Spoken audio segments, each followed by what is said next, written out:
Varias decenas de piezas arqueológicas provenientes de las culturas teotihuacana, maya y olmeca fueron subastadas en París a pesar de la resistencia y la condena del gobierno mexicano.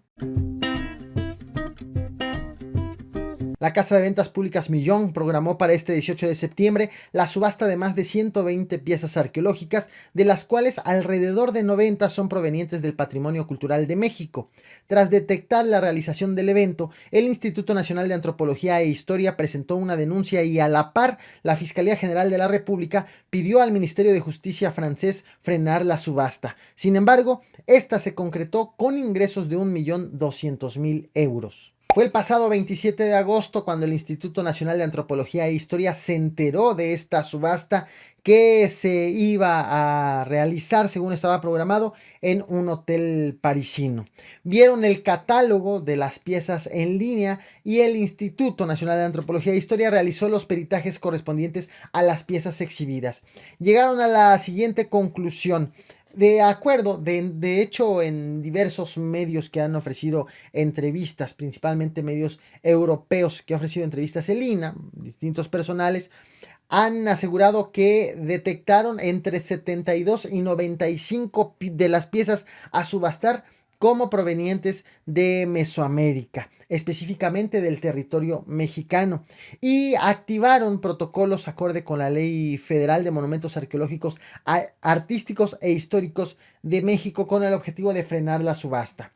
Este protocolo o estos protocolos establecen que los bienes culturales son inalienables, de tal forma que el embajador de México en Francia, Juan Manuel Gómez Robledo, ofreció una conferencia de prensa ayer y también la estuvo emitiendo diversas posturas a medios de comunicación durante la celebración de esta subasta, en donde detalló cómo fue que reaccionaron también. Dijo que el INAH ya presentó una denuncia, que también la Fiscalía General de la República hizo una petición al Ministerio de Justicia francés, que en el marco de la Convención de Cooperación Judicial en materia penal que tiene en México con Francia, pues se está pidiendo o se pidió en su momento que se frene la subasta y que además enviaron una alerta a la División del Patrimonio de la UNESCO.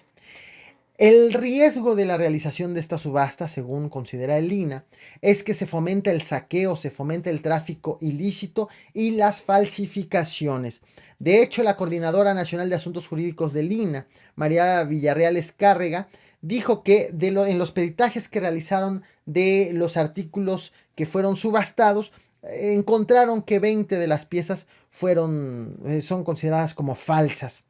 La subasta se realizó a cargo de la Casa de Ventas Públicas Millón y se hizo en el Hotel Drouot en París.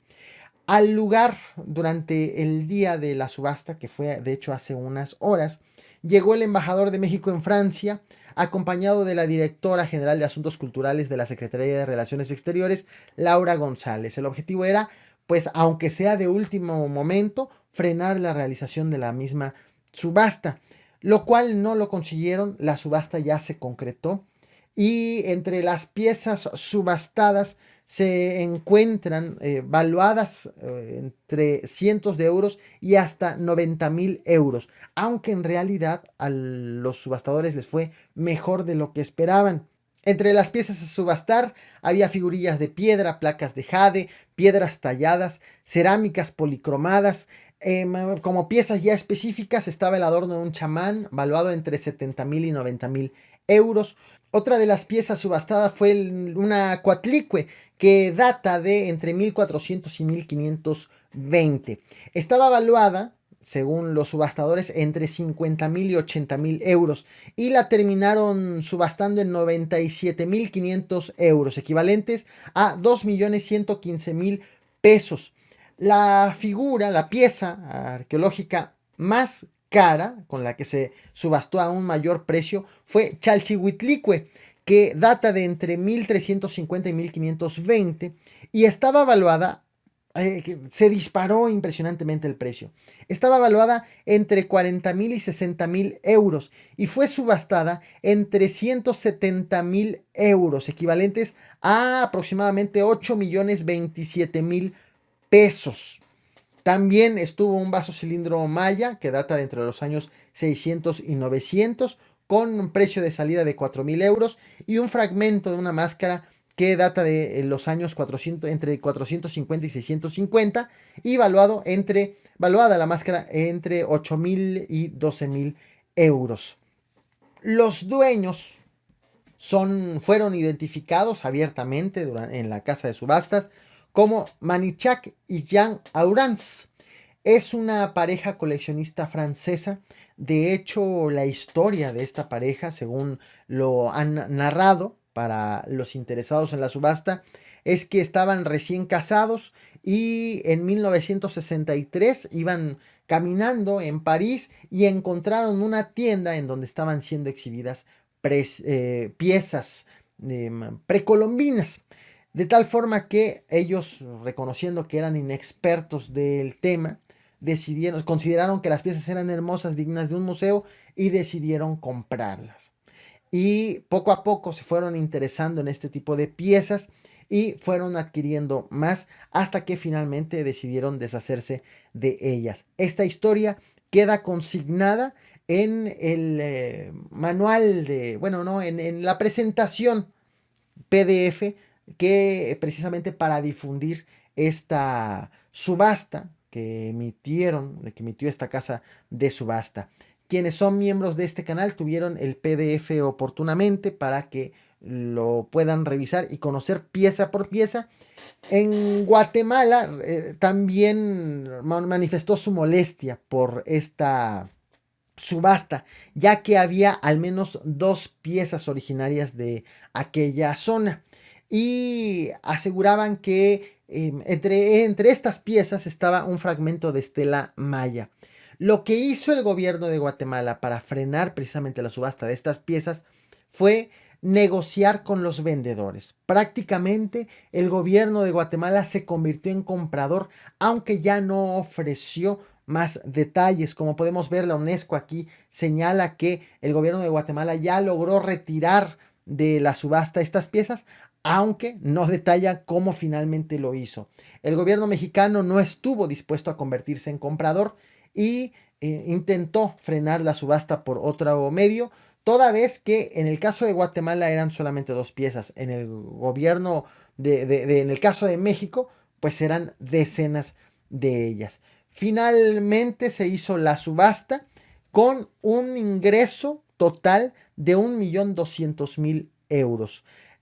Respecto de los comunicados y los pronunciamientos del gobierno mexicano, la Casa Millón, que organizó la subasta, dijo que pues de entrada fue una operación supervisada por la Oficina Central de Bienes Culturales de Francia, supervisada también por el Servicio de Aduanas, con el objetivo de que se controle la regularidad de estas transacciones. Y literal respondió: no corresponde juzgar la historia ni legitimidad de reivindicaciones ni la moral en general, más allá del prisma de un marco estrictamente jurídico. Dicho de otro modo, a la casa de ventas, la casa de subasta, le importaba solamente que las cosas se hicieran por la vía legal sin entrar en complicaciones del deber ser, del si debía o no vender estas piezas arqueológicas. Finalmente, esto concluyó de esta forma. Como reflexión final destaco, esta es la triste realidad de el mercado que hay detrás de este tipo de piezas, con un gran valor histórico. Como pudimos ver, la advertencia se hizo con anticipación. Hubo una omisión de parte de quienes forman parte de este negocio y finalmente la conclusión fue un negociazo con unos ingresos de 1.200.000 euros. Es triste, se antepone el negocio por encima del interés de los ciudadanos y de todo el mundo por conocer más de nuestra historia. Lamentable lo acontecido. Comparto a continuación la presentación que detalla precisamente todas esas piezas que fueron puestas a subasta, para que, por si lo quieren conocer a detalle, pues pues ahí le vayan poniendo pausa y vayan leyendo las características. Muchas gracias por reventar el botón de like. Gracias por ver este video hasta el final, tanto para quienes ven el Caporal a cucharadas como para quienes están viendo el Capo Explica. Dejo corriendo la presentación. Gracias por reventar el botón de like.